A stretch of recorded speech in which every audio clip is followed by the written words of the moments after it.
Okay. Good evening, everyone, to the Plan Commission meeting for the November 21st, 2023 meeting. So the first thing is to call to the order to the meeting. Do we have quorum? It seems like everyone is here. So next we move to item 2, approval of the minutes. So I need a motion. I move approval of the minutes from October 17. A second. Any comments, question? Okay, all those in favor of approving the minutes for the October 17 meeting, say aye. Aye. Any opposed? The motion carries. So next we move to item 3, public appearances for non-agenda items, and we have someone in the chamber that wishes to speak. David Haight. David, can you come to the microphone? You have 3 minutes.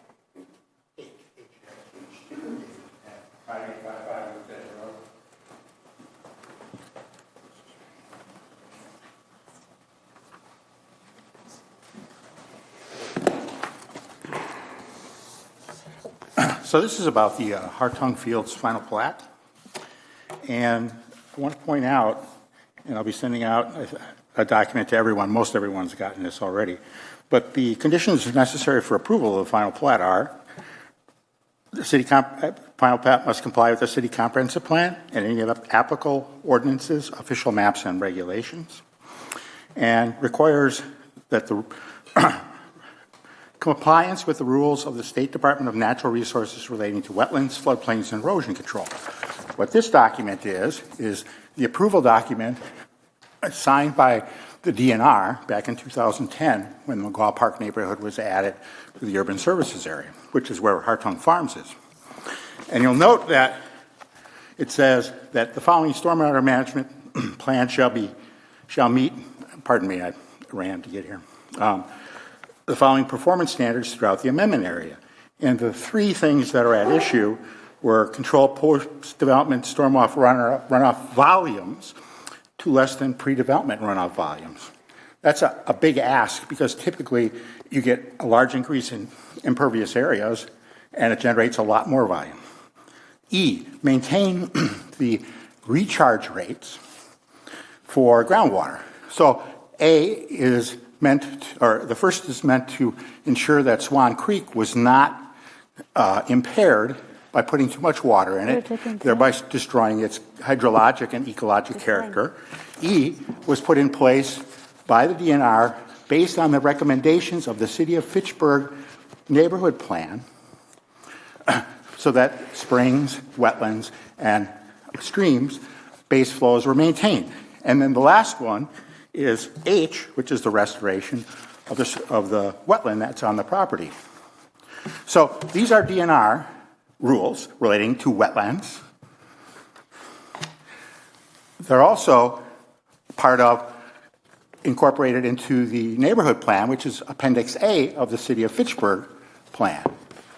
Now, the city engineer certified, I believe, to the planning administrator that these were complied with. They're not. And they know it because there is an explanation in the stormwater plan from the developer as to why these are not met for phase 1. And the city engineer was working with the Regional Planning Commission to figure out some reason why that was not necessary for compliance, which the Regional Planning Commission has no power over this plan because it's a DNR plan. And my point is that there's not enough specificity in the information that's coming from the city engineer with regard to the stormwater management plans. It's a black box. Everyone admits that. And the result is an action that is essentially unlawful. Now you have an opportunity to assert your review powers with regard to the subdivision improvement agreement, and I'll talk about that during that agenda item. Thank you. Thank you, David. Okay, so, this is yours. I have mine. So next, item 4, agenda review. Any comments? No? Okay, so next we move to 5, and we are moving to agenda items.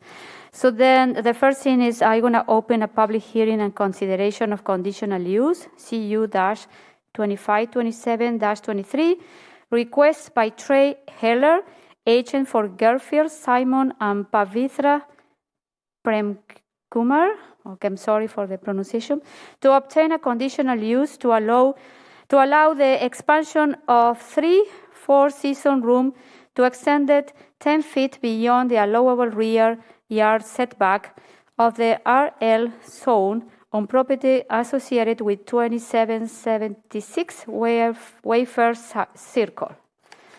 So, do we have anyone who is 5? We have Alan Anderson, only for questions. Where is Alan? Okay. So, do we have any other person in? Okay, you can come and speak, and then you have to fill up the form, okay?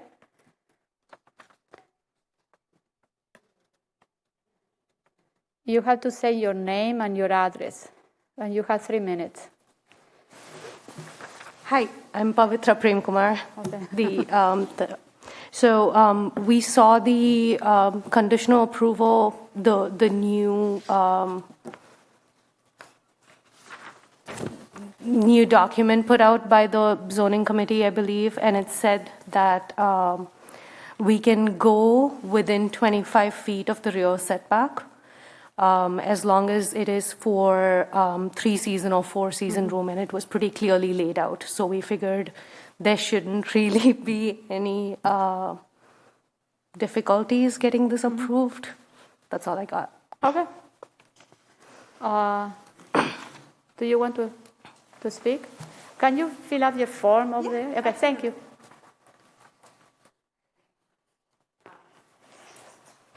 I'm Patricia Goldman.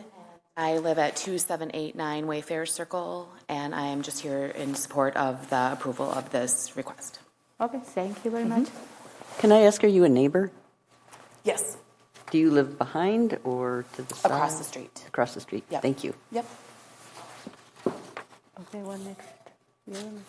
Okay, so now I will ask staff for this report.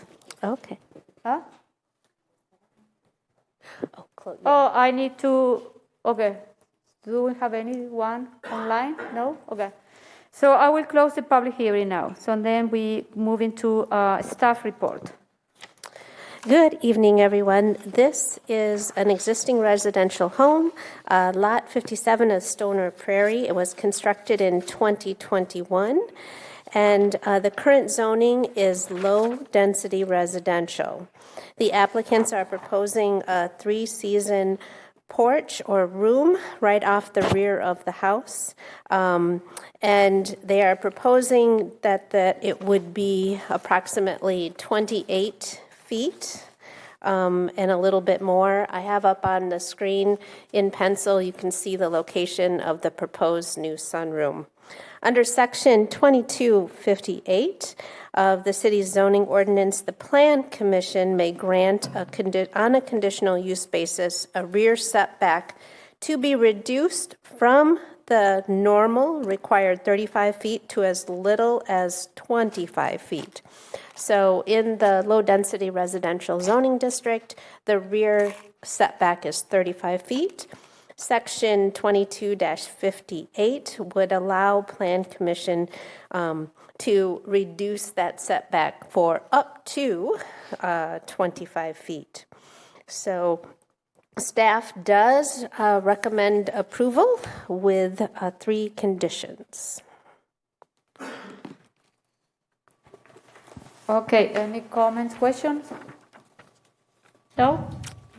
Oh, Gabriela. My one question is just in terms of the third condition, may be constructed up to 27.6 feet from the rear property line. I just want to make sure that that's accurate so that we're not accidentally approving something that has to come back to be updated. Because I have no issue with this at all, so. Sure.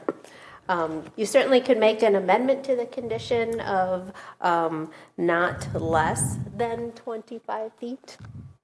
Yeah, I'd like to make that amendment to change the third condition to say not less than 25 feet. So what we are doing?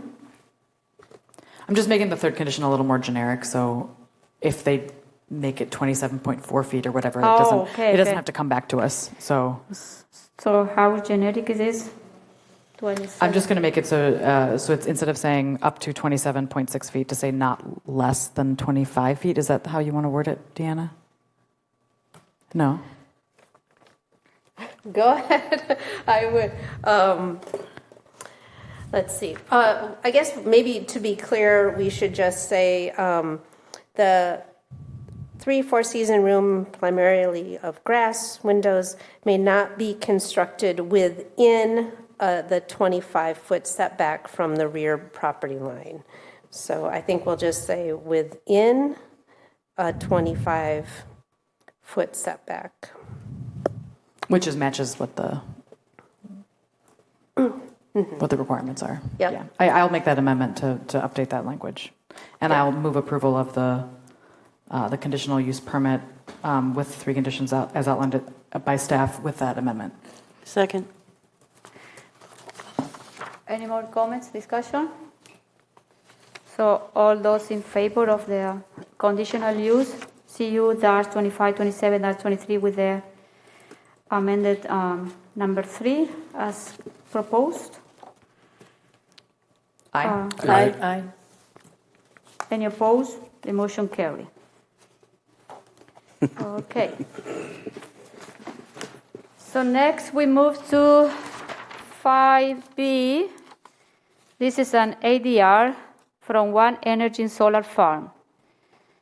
Request by Peter Murphy, agent from Adam Gille and Christy Hanson to obtain an architectural design review approval to allow for the construction of a solar farm on property associated with 5101 Barn Road. So we have here with us Peter Murphy. Is you? That's correct. Okay. Hello. And then we have Peter, we have Seamus Fitzgerald, and Sarah Glover. So they are here in registered in support of the above matter. Okay? So, okay, Peter, can you tell us what it is, what you're Sure. planning to do? So we were here last month for a conditional use permit and followed up with the architecture design review. We received some feedback from planning and zoning and responded to it. Earlier today, we had a meeting with Rural and Ag. Conditions have been described to us. We are comfortable with them, but happy to answer any questions that the Planning Commission may have. Do you have any question for him now, or we're waiting for? Okay, so we are moving with Diana, with your report first. Okay, so this, as Peter has mentioned, this is a follow-up for the conditional use that Plan Commission approved last month, the conditional use for One Energy Solar Farm located at 5101 Burn Road. This, if approved, would be the third solar farm for Fitchburg following the O'Brien approval in 2020 and Tido Solar Project on Irish Lane in October of 2022. The applicants intend to lease about 30 acres of the 70-acre parcel owned by Adam Guile and Kristen Hansen. The lease period will be 30 years with an option to extend 10 years. The applicants held a neighborhood meeting on October 3rd, 2023. Staff is requesting some modifications to the landscape along Burn Road to create a more natural appearance with a mix of vegetation, trees, and shrubs. And then staff is also expecting that the applicants will work with the adjacent property owner to the west, and to discuss any of the potential screening that might be necessary. That's still something to work out with the neighbors to the west. So staff has requested an updated landscape plan. One thing that staff just would like to point out to the Plan Commission is that there is significant grading that is going to be necessary for this project. Approximately 4,000 cubic yards of materials will be cut, and then approximately 4,000 cubic yards of soils would be filled to even out the site in a way to make it easier and more functional to install the solar panels. So staff does recommend approval for the ADR. I will note with apologies that our numbering for the recommendations is off. We do know we need to start at 1. Yeah. But that was a miss. So there are a total of 16 conditions, and I'm happy to answer any questions. Okay, Carol. So the disturbed soils, which are, I believe, fairly high-grade farming soils, are going to be retained on-site, correct? Yes, this is something that we did discuss extensively. The topsoils will be removed and set aside. The grading will be done in the subsoils below that, and the topsoils will be replaced. One of the conditions that I have proposed is that there would be no materials, topsoil or other materials removed from the site, and then there would be no materials, topsoils brought into the site. Thank you. Do we have a report from Ag and Rural? Yes, there was a meeting a couple hours ago, and it passed. There was some discussion about the grading, but they weren't too concerned about this proposal. There was some discussion about having a standard for future projects for grading, but then that was decided that's really would be too hard to do, and it should be a case by case. But they were okay with this grading. Thank you. Any other question? I have a question. So who is going to be inspecting that the grading is, everything that all the recommendation that we are moving forward? Who is going to be inspecting that this happen? That's a good question. I will work with the engineering team to figure out who's the best one, and I'm sure that Peter and his team can keep us informed of when grading is going to occur. Okay. Yep. Gabriel. I have a question for the developer. In terms of you talked a lot about the planting, the pollinators, and the grazing crops that you're going to put in. Mm-hmm. I'm just curious in terms of, this is a longer facility, I think 20, 30 years, is that what you're looking at? 30 years, correct. So with climate change, I know I've been reading about how the plants are actually changing, like where the plant zones are because of the climate change. Is that something you're taking into account as you look at a 30-year window for these plantings? That's a great question. I have not received that question before. Sarah's our vegetation manager. Come up to the mic, yeah.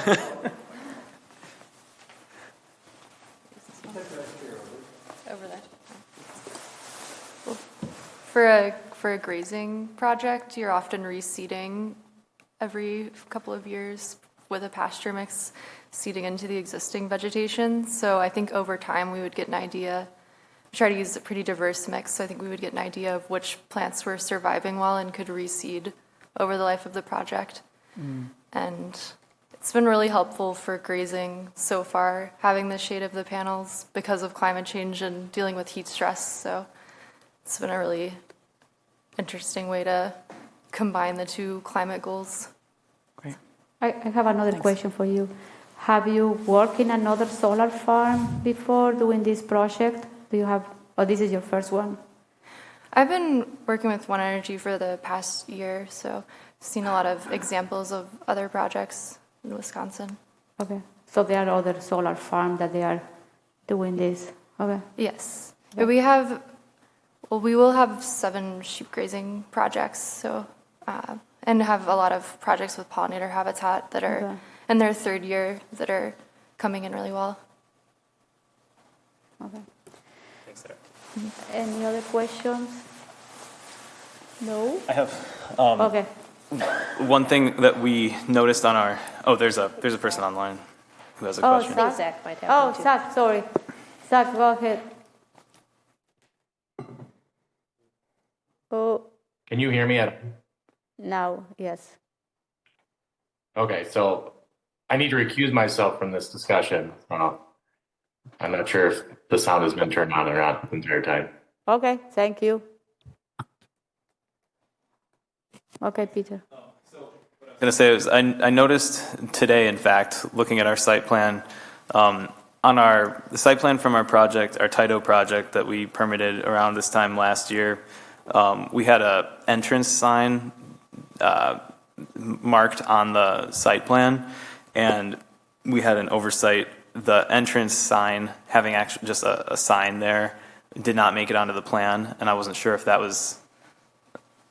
Basically, I wanted to bring it up so it wasn't a surprise. I can show what the sign would look like, if that would be helpful. But I was hoping to make a note that would be permitted. So, okay. I think we can work with you through the sign permit process. Okay. Thank you. Gabriela.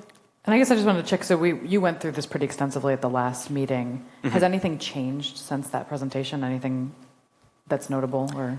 Yes, so we responded to requests and advice during that meeting. For example, it was noted that due to the existing grade, water would flow to the north onto Burn Road. So we are proposing water bars as suggested by the Rural and Ag Chair, Mark Jones. So you can see those red lines that whoever has control right now, I think that's Deanna, is pointing out. So those water bars are designed to slow the velocity of the water and disperse it to the sides of the road, which will be seeded. So we'll see better water infiltration and hopefully see less or no washing out onto Burn Road, as I understand has been the case in the past. So that is a change. And we changed and resubmitted our vegetation plan to show more biodiversity in the vegetative screen along Burn Road. And I don't know if I can find I that. think those were the main changes. If there is a ditch in front of Burn Road, between the property line and the road, there is any ditch or There's an existing culvert, a culvert? Yeah. and we're going to extend that culvert. Okay.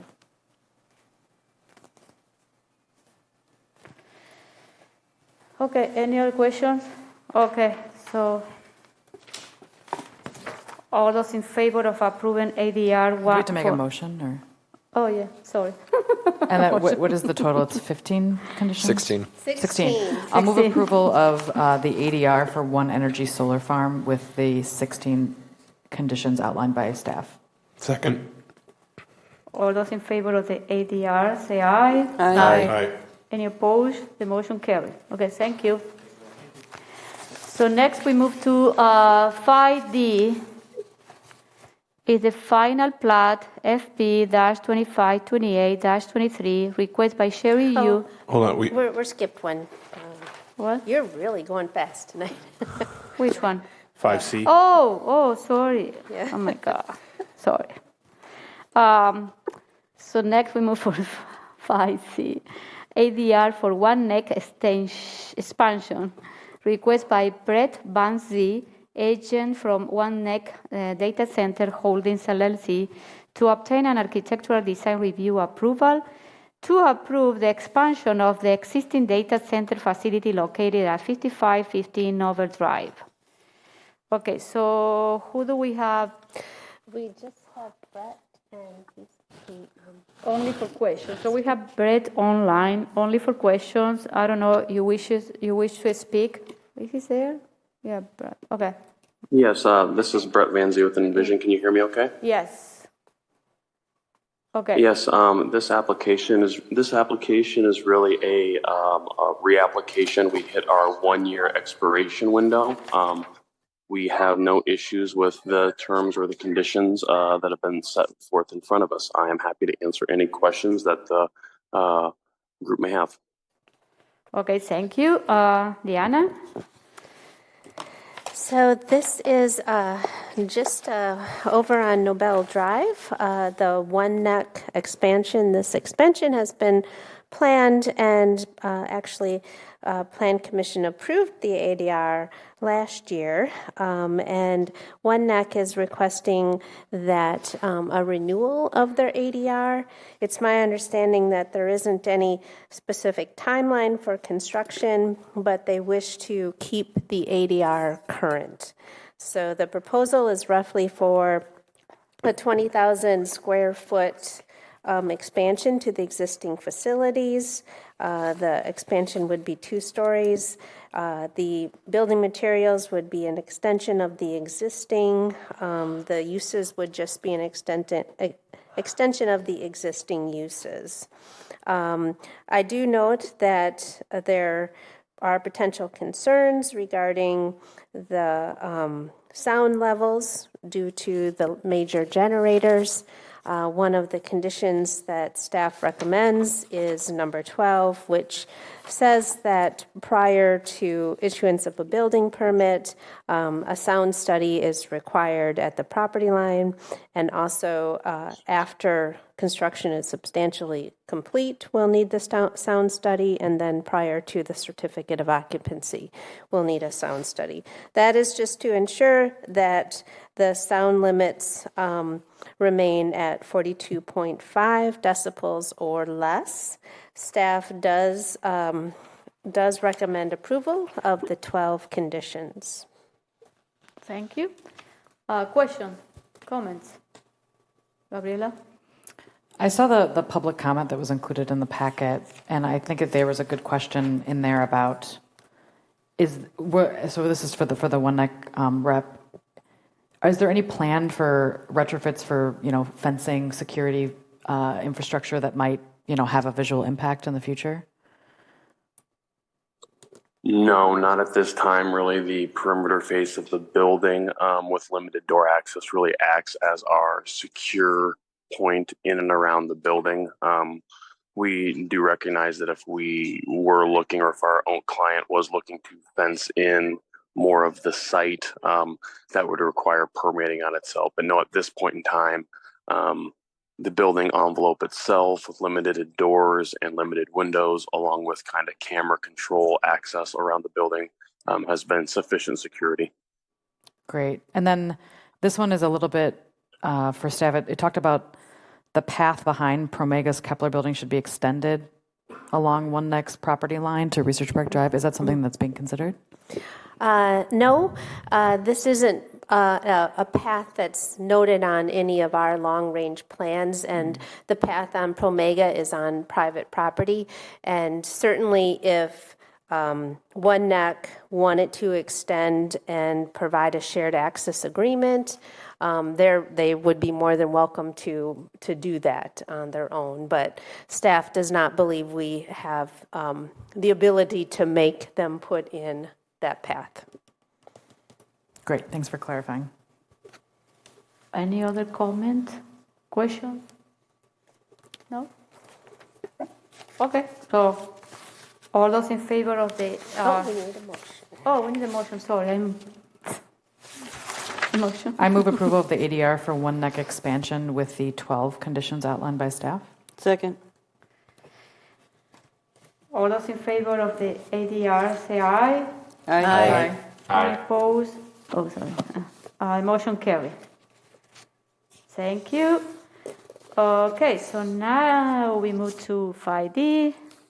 It's a final plat, FP-2528-23, request by Sherry Yu, agent from AW Development LLC to obtain an approval for a final plat in Terra Vesa that will subdivide one lot in 10 buildable lots on property located off Lacey Road. Do we have anyone to speak on this one? I don't believe so. No, 5. No. Okay, so staff report. This is also not a new application before Plan Commission. Terra Vesa Outlot 54 came before Plan Commission last year for approval, and Plan Commission did approve. What is proposed are 10 attached single-family homes, so they will be a continuation of what has been already approved on similar development that's already been approved, townhouse style with 10 units. The only thing that staff will just remind, this is in Smart Code. The proposal does meet the requirements of Smart Code. The next step for the applicant is to go through an administrative process for Article 5 approval prior to coming with a building permit. So next step is Article 5 if Plan Commission and Council approve the final plat. Staff does recommend approval of the final plat with just 6 conditions. Okay, questions? Gabriela? Is this, so since I'm new on plan, is this something that happens from time to time where we do an approval and it just doesn't get done in time and so we need to reapprove, or is this kind of a rare thing? It happens. I would not call it rare. And it's certainly not every project, but the complexity of some projects and just given the complexity of the financing world, in some cases, projects kind of go into a slow mode.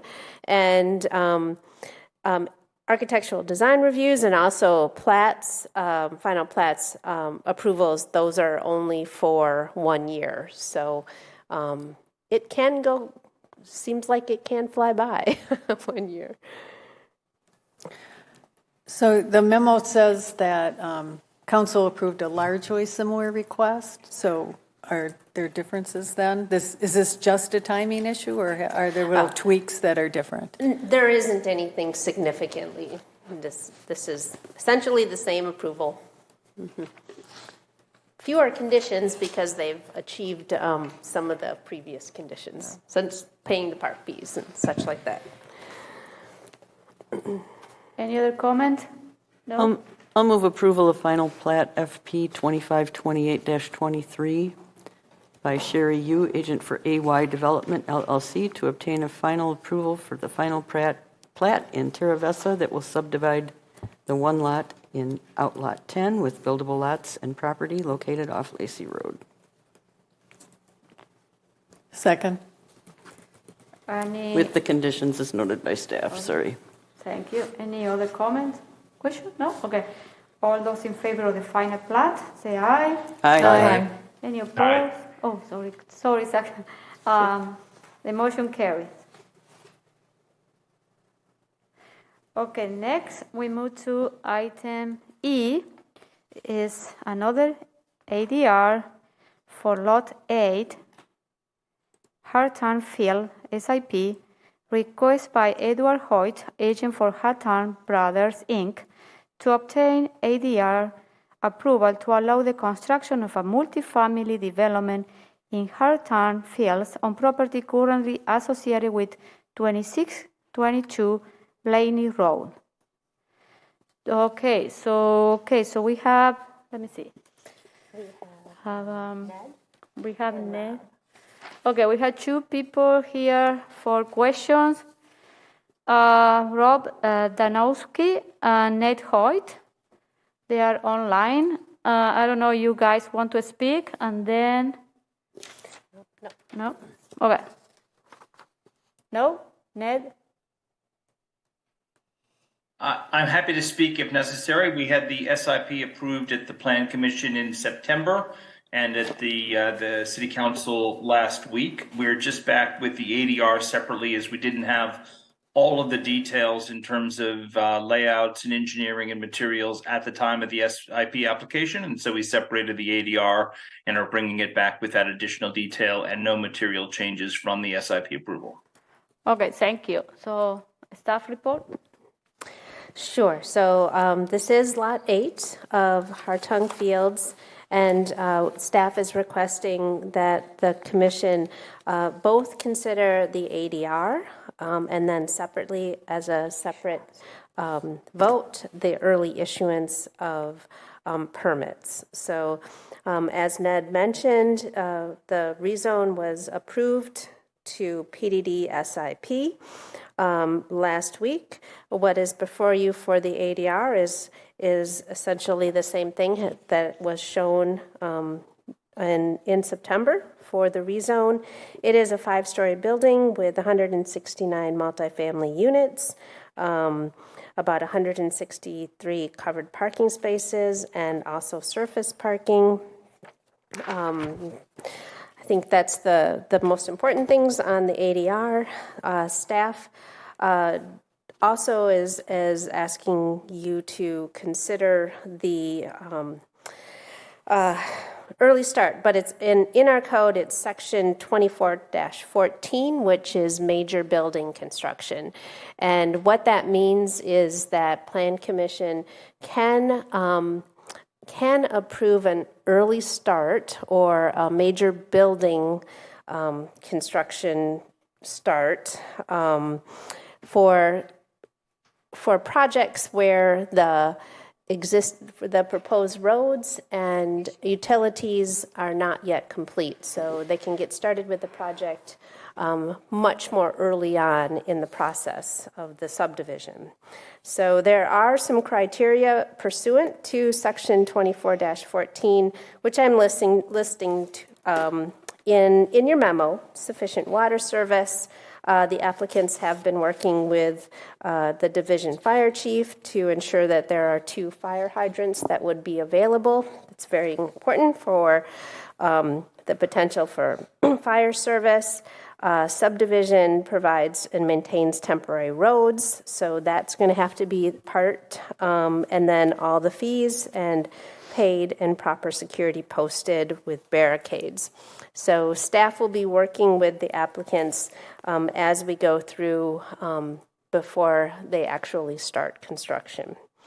So staff recommends approval of the ADR with 15 conditions, and then approval of the early issuance of permits with the 8 conditions. And I'm happy to answer any questions. Okay. Any questions, comments? No? I just have a question. Where is the pathway connecting Botanical and Blaney? Yes, so let me see, I'm going to just stop share here, and so I don't drive you all crazy with looking for it. So the pathway actually was approved as an 11.5 public easement in the final plat, also last week. And I'll try to pull something up on the map so it'll make a little bit more sense. Okay, so let me go grab this.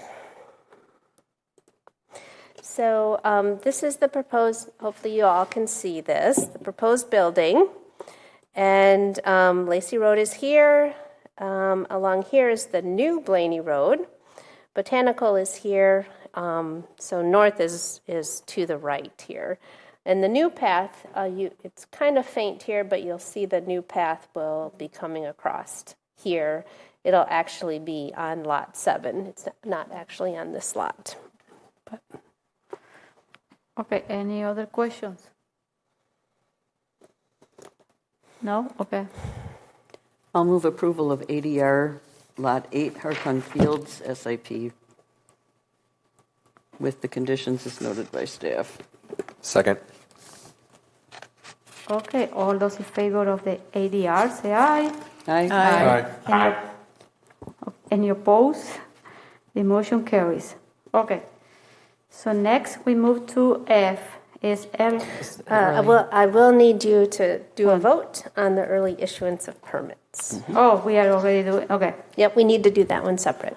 I'll Okay. move approval of the early issuance of permits, Lot 8 of Hartung Fields, with the 8 conditions outlined by staff. I'll Second. second. Oh, go ahead. All those in favor of the early issuance of permits, say aye. Aye. Any opposed? The motion carries. So next we move to G. Okay, it's a certified survey map, CS-2482-22, request by William Clemens, agent for Homebuild Fitchburg LLC, to create a new certified survey map to replat one existing lot to create new lots in order to develop the property with 4-story, 173-unit multifamily development on property located off Index Road. This one was postponed from September 26, 23 meeting. So do we have anyone talking? Ned is here, but he's probably waiting for questions.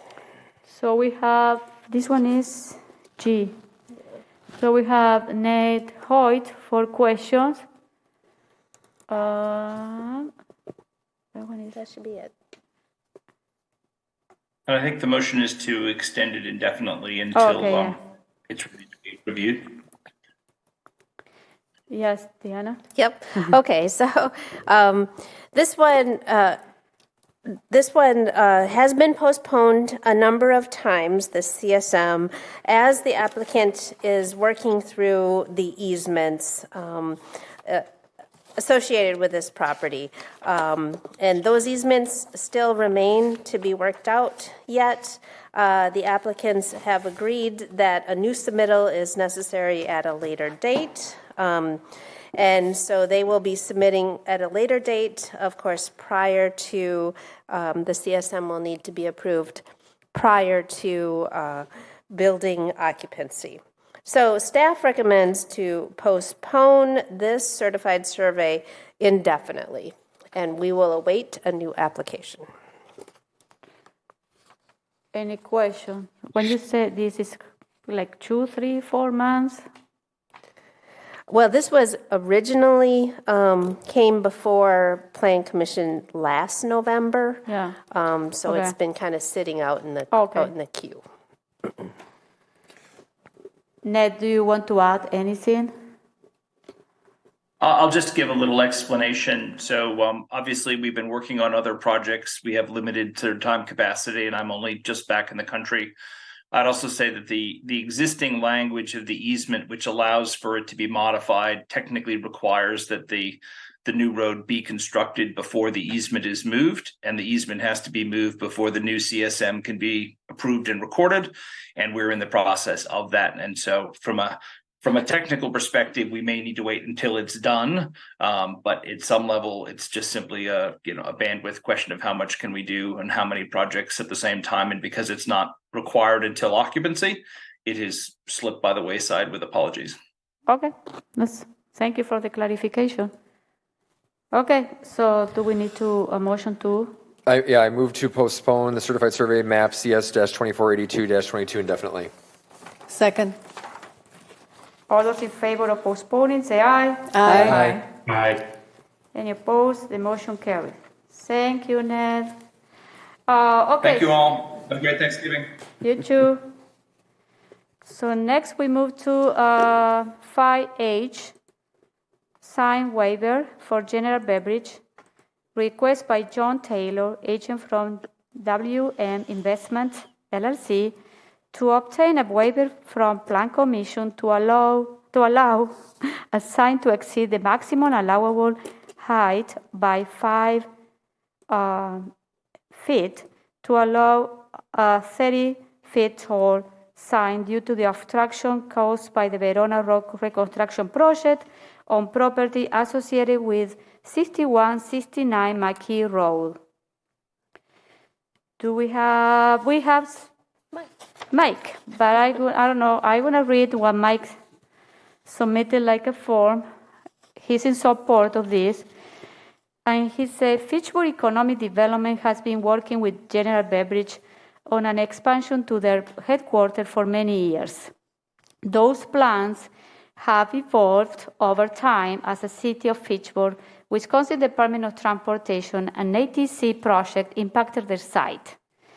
With the city of Fitchburg encouragement and support, General Beverage proceeded with a second-story headquarters expansion to serve as a business gateway within Fitchburg on the east side of Verona Road.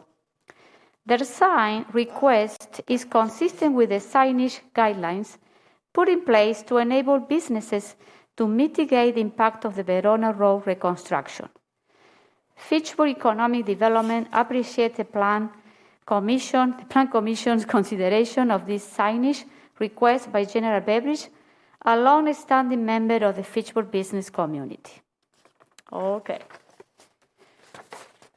So, do we have anyone? No. So, okay. Just Mike. But Mike doesn't want to speak? No? You are fine? Okay. So next, staff report.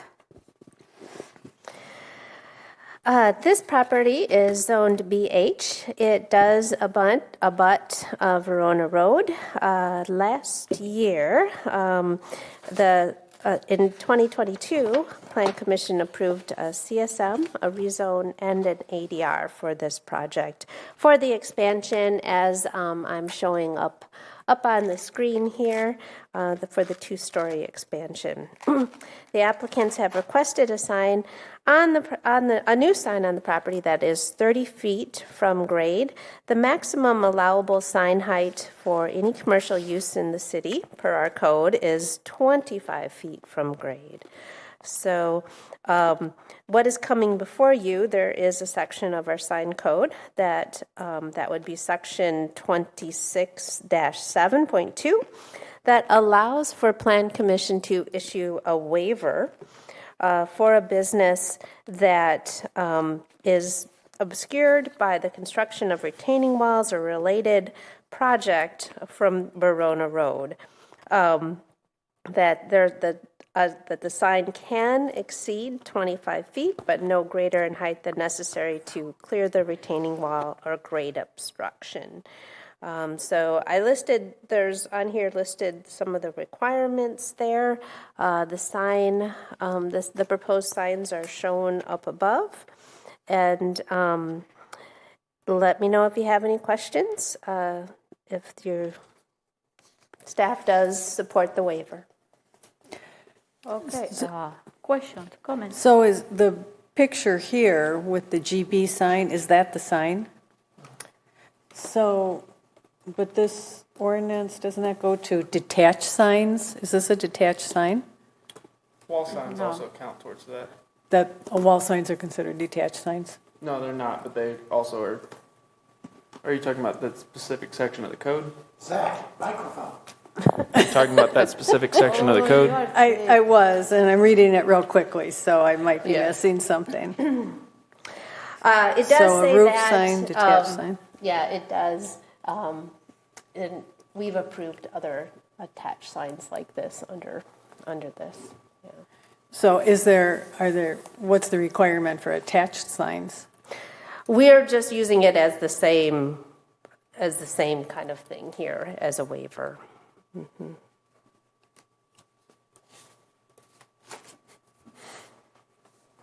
Any other comments? Gabriela? Just generally want to say that it's great that General Beverage wanted to stay in the city and been here for the entirety of our time as a city. So happy to make sure that they can have their sign exceed the height of Verona Road so it can be seen.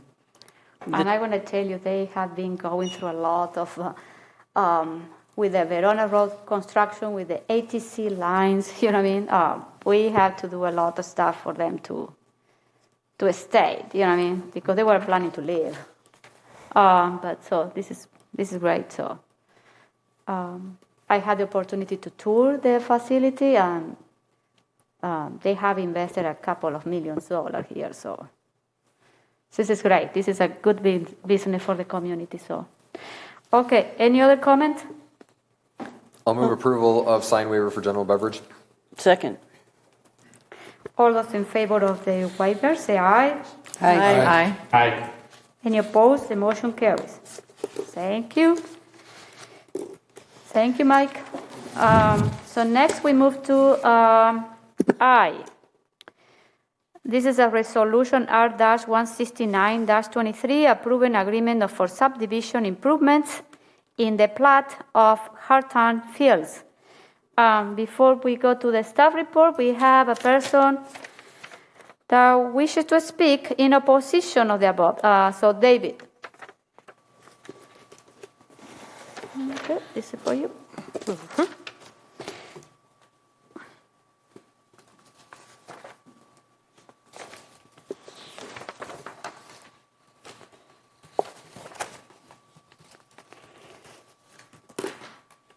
Oh, is it mine? Where's mine?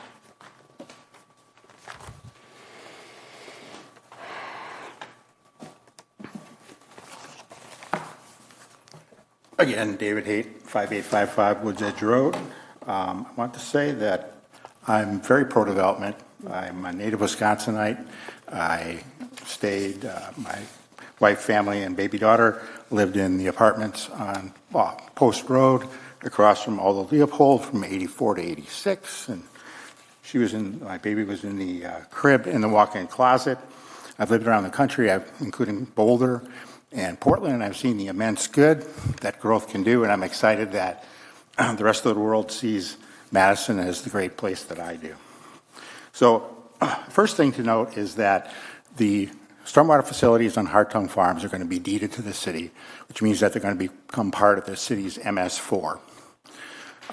And so the importance of that is that the permit requirements from the DNR for an MS4 include all the things that the city must adhere to, TMDLs, the adaptive management plan, a number of other things that aren't included in the permit that's given by the DNR to the developer.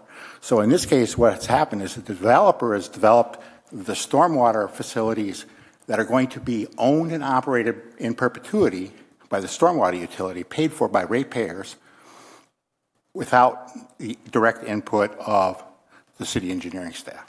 So that's one issue. The other issue is here. So in section 30.32, as the normal course of events, for subdivisions down in section C, the Plan Commission is, as a normal course of events, allowed to actually, given the duty and the corresponding power, to review the land disturbing construction activity for the, it's a review and approval, kind of co-equal to the city engineer. And way down at the end, the ones that I'm particularly concerned about are section E 3-4, which are erosion control activities sufficient to prevent water pollution, control soil erosion, prevent and control adverse impacts on spawning grounds, fish, etc. And then the next one is similar. I've been attempting to get a working relationship with the stormwater staff, the city engineer and the environmental engineer now for 6 years. And after 5 city engineers and 4 environmental engineers, I can tell you it is not a picnic. So what's required in C here for this review to happen is the city planner gets together with the city engineer and they put together a packet for your review of all those issues. What a perfect opportunity to force that melding of those 2 people and ensure that an SOP gets developed out of this. And so I think that as a matter of course, if you told Tim I'll explain. that he was the chief environmental protection officer in the city, I think that he would look at you aghast. And I think that as a normal course of events, it's a great policy for the Plan Commission to exercise this duty that's assigned to you. Now the caveat is, it says right here that you have the power to do this unless a valid land division improvement agreement is in place, which I presume to be the subdivision improvement agreement. So in the abstract, I'm not opposed to the subdivision improvement agreement. I'm opposed to you abdicating your duty and the power to conduct this kind of review, which I think is essential to protect the taxpayers, the ratepayers, and the environment.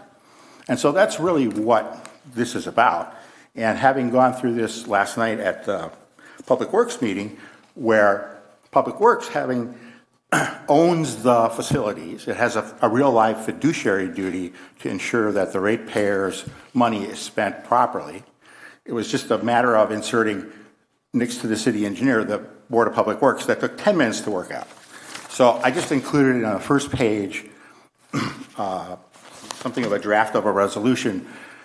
If you were to vote down this resolution just says the reason you voted it down is because you wanted to exercise your prerogative under 30-32. Now, if there's some way to amend the subdivision improvement agreement so that you retain your power to do this, that's perfectly fine. But I think that you have an obligation in this situation in particular, where there was a miscommunication by the city engineer and the environmental engineer to Administrator Schmidt about the compliance with the requirements in the Regional Planning Commission amendment request. So that's my point, and how you might want to deal with that in the context of the subdivision improvement agreement, amending it in some way to retain that, I have no idea. So. Okay, thank you, David. Thanks. So I want to ask a question to Diane. Is this section applied to what we are trying to do here? No. Section 30-32 is for a specific use that is outside of land division with an agreement coming forward. The last time that Plan Commission approved a project under this section of code was the Thermal Fisher project. I think that was in 2021. That was where there was fill being placed on the Thermal Fisher property near the Badger State Trail. So my interpretation of this section of code, given the fact that we are working through a final plat and subdivision improvement agreement, this section of code is not necessary. Okay. Any other question, comments? Gabriela. Did this pass Board of Public Works last night? The minutes aren't online, so I was just curious. This one didn't. It did? No, we can't talk about it. Yes, did they? Yes or no? It's a different issue. Okay. We're not going to talk about it. Yeah, no. The only thing that I want to say is, the city has been, we have a plan and process in place for many, many years, and we have our engineers that they have the technical skill to do some of the final review. And I want to continue trusting the system because I don't think the people, even in this committee or on the Public Works Committee, have the technical skill to sometimes to do the final review of very technical process. So that one is my concern. I trust our engineers and our city planning for the final decision. So I want to make this on the record.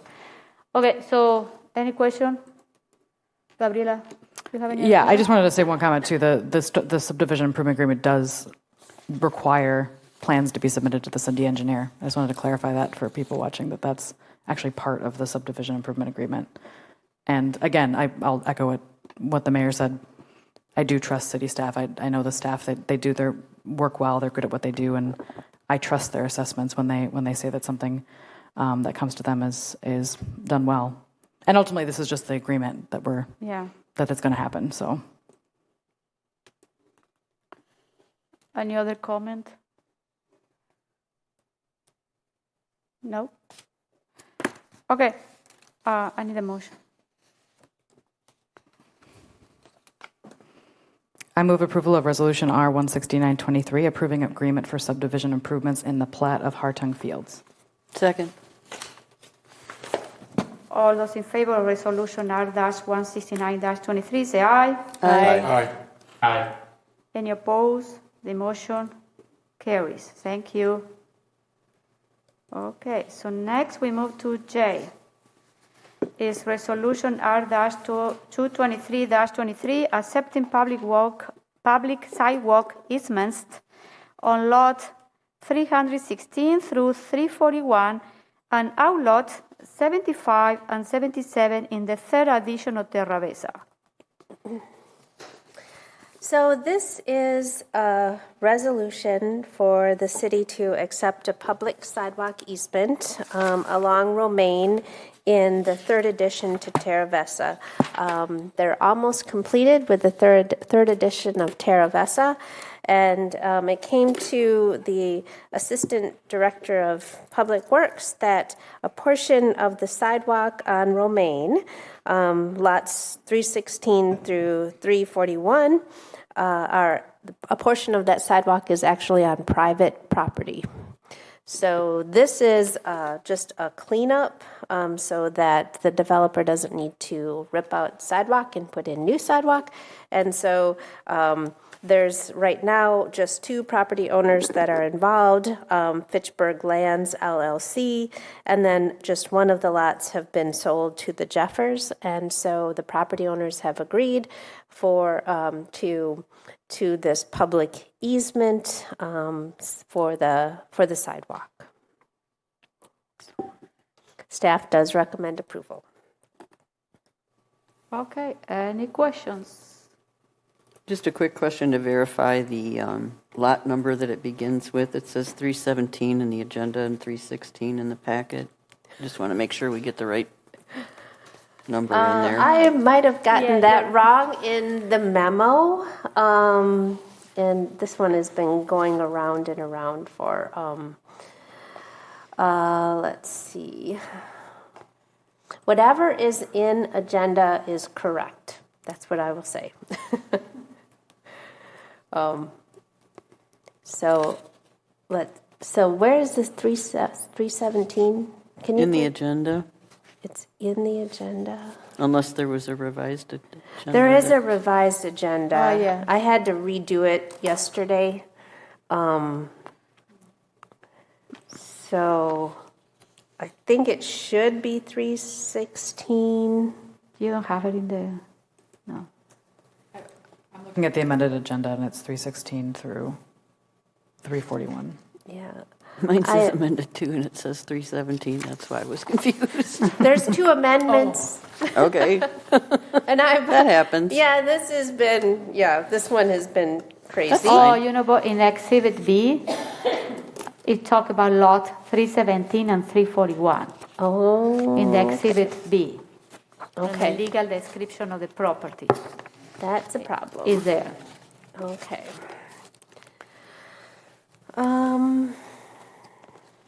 So what is B? 17. I think it should be 316. I will just pull that up quick. Oh, look at the map.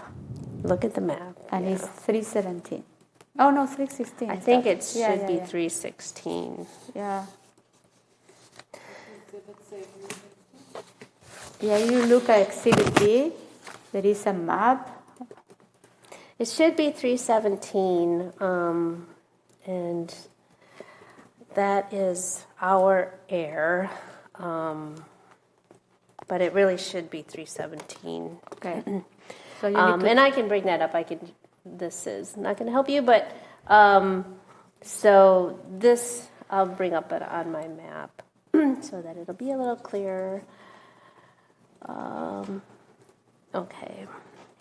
So this is the area of Romaine that that the sidewalk was installed incorrectly. So this is the 317 lot, and I think we probably need to go all the way down to that's 330. So I'm pretty sure the correct one would be 17. And I don't know how that all happened. Sorry, 17. Yep, 317 it should be. Okay. You're saying 316 is in the exhibit? Yeah, it's on the resolution. And it's also in the in D. No, I don't know. Yeah. A and B say 316. Oh, I see. This is looking weird. Does it skip that? This don't look alley right. outline? Should we perhaps postpone this to December and we can No. clarify? Okay. I think we should just approve it with the condition Yeah. that staff will adjust Yeah. the lot Yeah, numbers thank as you, Carol. required. No, they want to get acceptance of the roads and the public infrastructure. They can't get acceptance without this. So if you can approve with Yeah. staff to sort out 317 or 316, engineering will be internally grateful. Yeah. Okay. I'll move approval of resolution R223-23, accepting a public sidewalk easement as needed for the lots and outlots in the third addition to Terra Vista to be updated by staff. I need a second. I'll second. Okay, thank you. So all those in favor of the resolution R-2023-23 say aye. Aye. Aye. Any opposed? The motion carries. Okay. Thank you. So we are at the end of the agenda. We have a discussion of the Uptown Fitchburg. All right. So I will take, this is just my opportunity to give you all a little update of, thank you. I need those notes. Of the Uptown Fitchburg project. So earlier this year, Economic Development, Mike Z, it came to his attention that UW-Madison, their landscape architecture and planning program has an opportunity to partner with a student, a senior at UW-Madison, and work with them on their senior capstone. So staff put together an application. Bree Stevens, she is a senior, and she selected Fitchburg for her senior capstone. So we're really excited to have this opportunity to work with Bree, and our focus on this project is Uptown Fitchburg. So you are probably familiar with where Lacey Road comes in.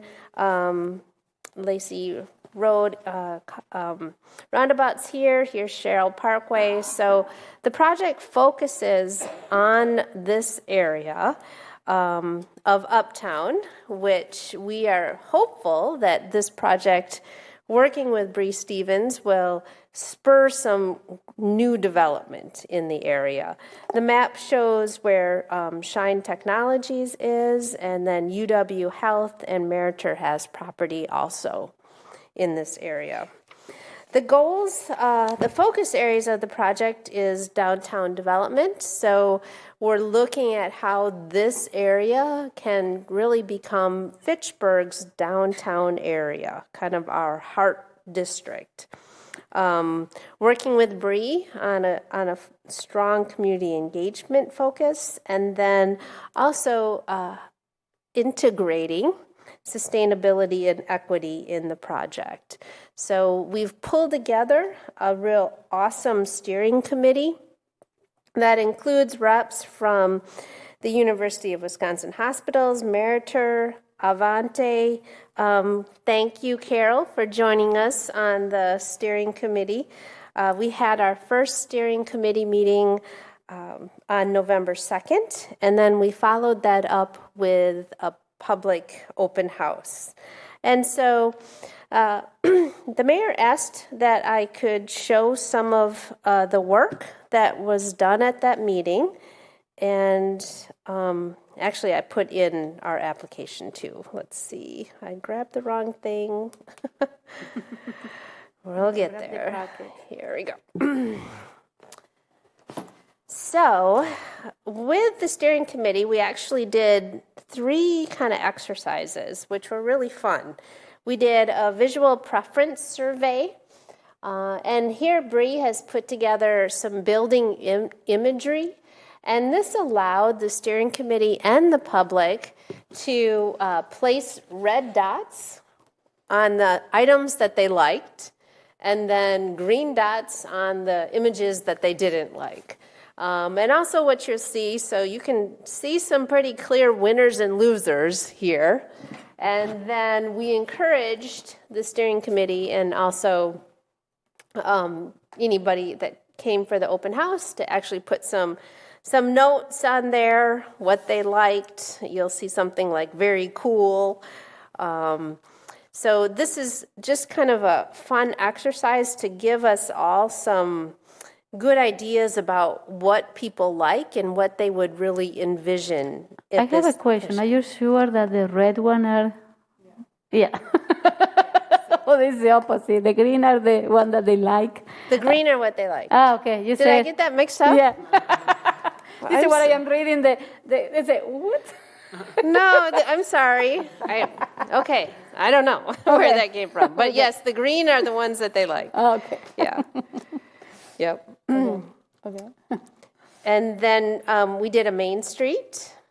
You can kind of get a feel of what people liked. Maybe I'll make these a little bit bigger to get a feel for what people liked and what they didn't. She did a board with community open space and plaza. Kind of the green feel here really showed up as being positive. Something more urban didn't. Pocket plaza, patio space, trees and green, I think, comes out here as being positive. And then we just asked people to put on some stickies about what they would like to see here. And so I guess I'll just let you all kind of take a look through at some of the things that people shared that they felt would be important. Oh, I see my handwriting. Oh, you do? Okay. Yeah.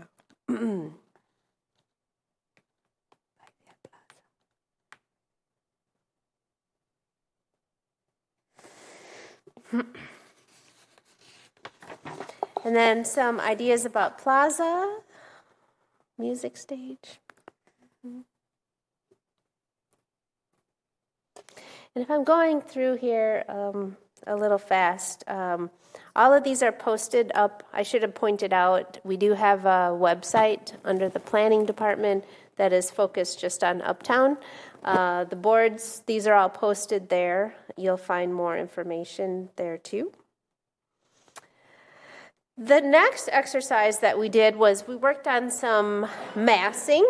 And so Bree put together some little pieces of cardboard. And so that would allow teams to put together kind of where they thought buildings should go on the property, how tall those buildings should be.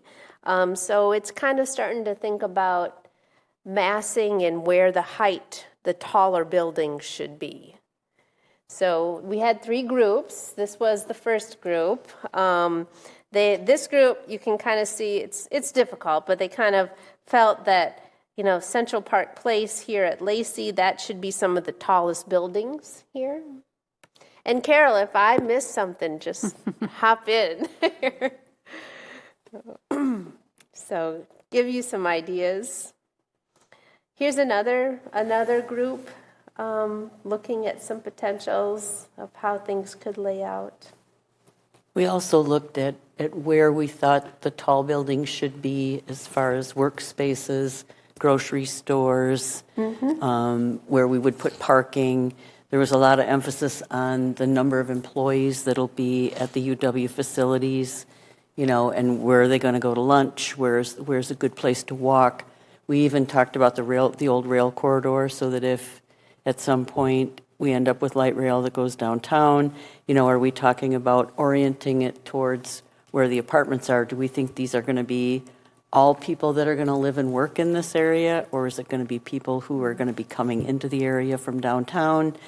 It was really a comprehensive exercise of, how do we make this space walkable for people on their lunch hour? How do we keep it completely livable for people that want to live and work in the same neighborhood and want to ride their bike to work or not have to commute? So, it was forgive me, I can't read it. It's the Park Place that's up above that runs parallel to Lacey. What's the name for that? That's Stanley Park Place. Stanley Park Place. We talked about that district maybe being a really good place to put the smaller cafes where you eat on the sidewalks and it's less, you could have more green space in an area like that with maybe some lower impact buildings, whereas the high buildings would be, you're walking away from work and you're walking away from that really urban into kind of a funkier, kind of a more boutique-y space where you're going to get lunch and hang out and have coffee and maybe have some music venues and things like that. We talked a lot about where should a plaza go. There are some great plans in Smart Code for uses of plazas to create these spaces for community. So I think it was really a good exercise. And everybody kind of had a little bit of a different ideas. We also looked at the views. When you look at the northernmost lot up there has a beautiful view of the Capitol. So making sure we've got a tall building there that takes advantage of that view, and then determining, who gets that great view? Is that going to be a rooftop restaurant? Is that going to be penthouse apartments? What do we want there? So there were a lot of different really great ideas. What is UW Health planning to put there? A rehabilitation hospital, is that correct? Yes, I think long-term. I heard some talk about in a more short-term, more of a clinic kind of space, but they have a lot of land. So it probably wouldn't be a trauma one kind of hospital there, but yeah, more of a rehabilitation specialty hospital. And there was a lot of talk, too, about making sure that the apartments that we're building in this area are affordable to all of the people who will be working in those buildings. So that was also, I think, a really important emphasis that was brought up.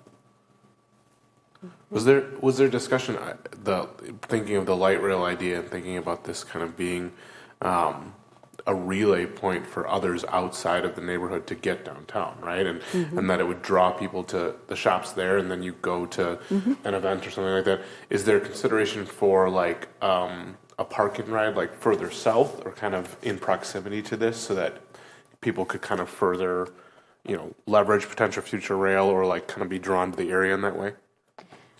I think the idea in the future is we have like a supermarket. The idea is because that one is a tax incremental district, the idea is to build a ramp so that the city will build a ramp. Okay. So that one is a possibility. And I encourage any of you, like I said, the boards are up on the website. If you can't find them, send me an email and I'll get you the link. But any comments that you have or considerations or ideas, please forward it to us, and we'll make sure that Bree gets it. We welcome your ideas. So I think this is great because one of the things that I hear most of the time from residents is that we don't have our own identity, we don't have a downtown. And I think we are creating maybe an artificial downtown, but we are doing a place where we can say Fitchburg downtown, you know what I mean? So I think this is a great opportunity to work with the UW, in this class, to have some idea, for future, it would be great. And it's nice to have the landowners at the meeting. because we might assume that we know what they want, and sometimes it's completely different. So it's really great to hear from their perspectives, what they're looking for their employees and what their employees are looking for. So And one of the other members in the steering committee is a hotel, so it's a representative from a hotel chain, so that one is because the idea is also, can we bring a hotel in this area? You know what I mean? So, and Avante Properties there, UW, Shine, yes. Yeah, it's a good group. Yeah. This was there was 3 groups, and this was the 3rd group, just kind of looking at some of their ideas. We did one other exercise in actually 2 groups, and this was more looking at what could go where. What are, thinking, this one is they're thinking about the main street, right, which would be Central Park Place. This is kind of twisted, I'm sorry, but this is Cheryl, East Cheryl, and Lacey that's coming through here, but what we were exploring here is how Central Park Place can be that more walkable downtown Main Street as opposed to like Lacey, which has the more lanes, a little bit higher speed. And then thinking about how the building here, they were thinking like hotel, mixed use, multifamily, health and wellness, kind of thinking about how things are integrating spatially.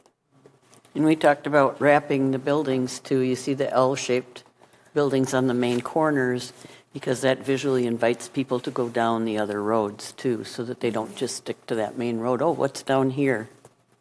Yeah, so it's pretty cool. Mm-hmm.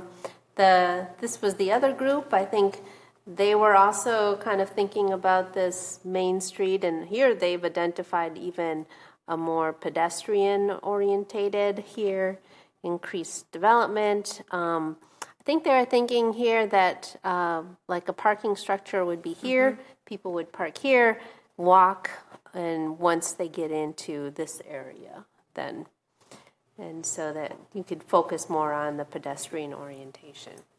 So really cool things.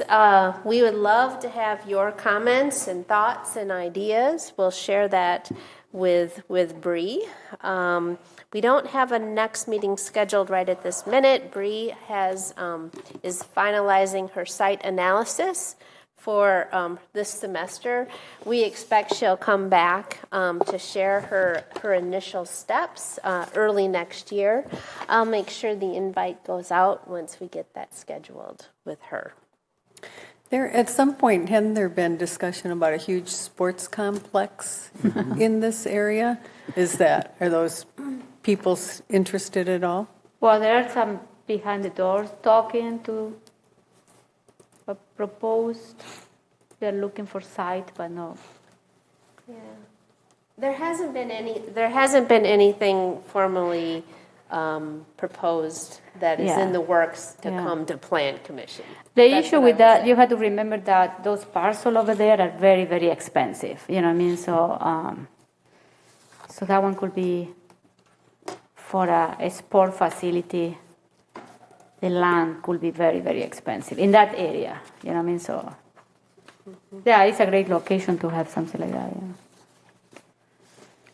Thanks for the summary. This was really interesting, and it's really exciting to think about the possibilities, especially because there's so much undeveloped land. Like, we just have an opportunity to actually build something that we don't have in the city naturally. Because I do think about, I go through other towns, their cute Main Street, and I'm just like, oh, I wish we had that. And so we just have this cool opportunity here. I guess I look forward to seeing what she comes up with based on this feedback. And like, is this feasible? Like, are we going to continue to be able to move forward to this? Because like, obviously this is a beautiful idea. Remember, the market drives everything. This is so cute and it's great and it's wonderful, but the market's what's going to drive it, unfortunately. I know. Someone was saying just don't get your hopes up unless you are a developer. Exactly, but how do we, is there a way that we can push for this? Like with a tax one increment building at district, a time. It's fun to spend other people's money, is what it comes down to. think it is a nice thing that Mike's got so many of these, property owners and prospective businesses at the table, though. I think that will go a long way into making this a little bit more of a realistic plan. Mm-hmm. Yeah. Okay. Any other comments, questions? Nope. Okay. So when we are number 6, report from the department. So I do have okay, sorry. Is that You're okay? yeah, I you're- have a just. I'll be very quick. I do have a few things on my list. Yeah. The first thing is next Monday, November 27th at 7 p.m. There's a design meeting open house for the proposed police station. That will be held at Wyndham Garden Hotel at 7 p.m. next Monday. So, great opportunity to find out some more details about what is being proposed for the police station. I do expect that the design team will come forward to Plan Commission in December with kind of a pre-application. That will also give you some opportunities to share your insights and thoughts. The neighborhood plans, we are well underway. We have had a steering committee meeting for Greenfield neighborhood plan and also a steering committee meeting for South Stoner Prairie. Both, I think, went very well. There's many people that are interested in the Greenfield neighborhood plan. It's going to be an exciting process, I think. We have an open house scheduled on Monday, December 4th at 5:30 p.m. this room. And that open house is actually for both neighborhood plans. We're going to open up with just a general discussion overview of the process. And then we'll break apart into 2 teams to work on some activities with each group. So we'll break apart into the Greenfield neighborhood planning process and then the South Stoner neighborhood planning process. So that is December 4th at 5:30. I have a question. This open house is open to everyone? It's open to everyone. How yes. we are promoting this? Because I am the mayor and just find out about this. We're So I want to know how the people will know about this. We are sending out postcards To where? all of to everyone within 1,000-foot radius from that. of the study, and then we are working with Fact TV to get that information out. Oh, so the open house is more for the people that live close It's open for everyone. But we just don't have the budget to send out a postcard to the entire city. Yeah, but this December 4th is next week. No, next week? 2 weeks. 2 weeks. So, and this is my concern is the outreach. Because the council has not even received anything, and we have list, we have, So I want to know what is the outreach plan? If we want more people. I am okay. I am fine that the people surrounding those neighborhood areas, they're going to receive a postcard. So Right. And they're the most affected people. But if we want more participation of the general public, I think we need to do a better effort to outreach the bigger community. And this is what I have. I just found out about this. So Can you tell me the hours we'll again? definitely work with Fact TV and take a look at some options to get something out. You said December 4th, 5 p.m.? 5:30. 5:30 here. In this room?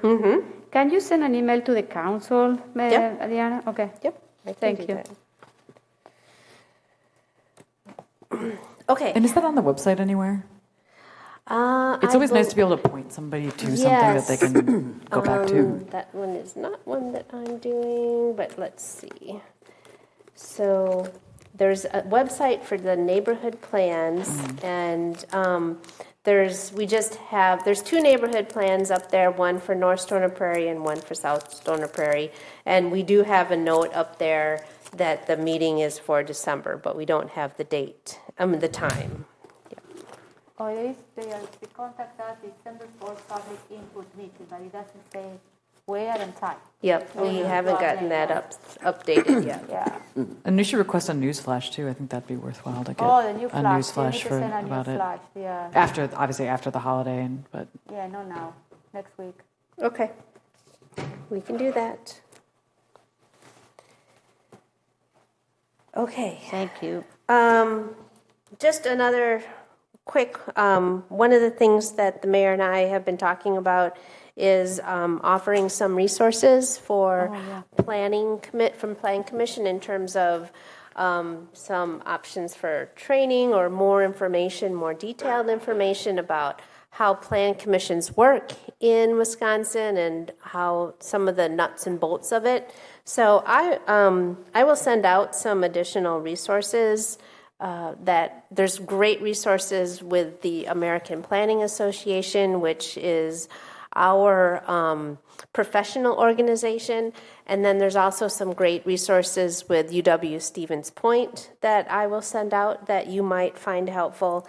The other thing is Zach and I would be happy to put together some special projects or special programs, or if there's a special topic that you would like to learn more about, let us know that, Zach and I can pull together some information for you. Do you have any topic that you feel that you need training or more, like a specific planning topic? I know that you, Gabriela, mentioned something yesterday. yeah, I mean, there's so many things. I honestly, I don't even know where to begin. Like with the resources, it might be good for me to look it over because I assume as I start looking that over, I'll be like, I want to. I mean, I'm sure I'm not going to understand everything intuitively, so we might want to. Might bring up things that we want to dig into deeper. But yeah, I'm kind of at this point. I'm like, I want to learn everything. So Sometimes too, just understanding what our role is. It's we used to get down these rabbit holes every now and then where, everybody thinks that, we're looking at it and what we would do if it were our land or our project or our money. And, really what our role is to, people bring things in, staff evaluates them, and it's our job to look through and make sure that we think that it really comports to our ordinances, our zoning codes, and things like that, instead of us deciding that, well, we really want you to move this window here or move this building here. And these people have already invested hundreds and hundreds of thousands of dollars in these plans because it's based on what it states in our ordinances and all of our plans and requirements. So it's not letting ourselves get hung up on where a tree is or where a window is.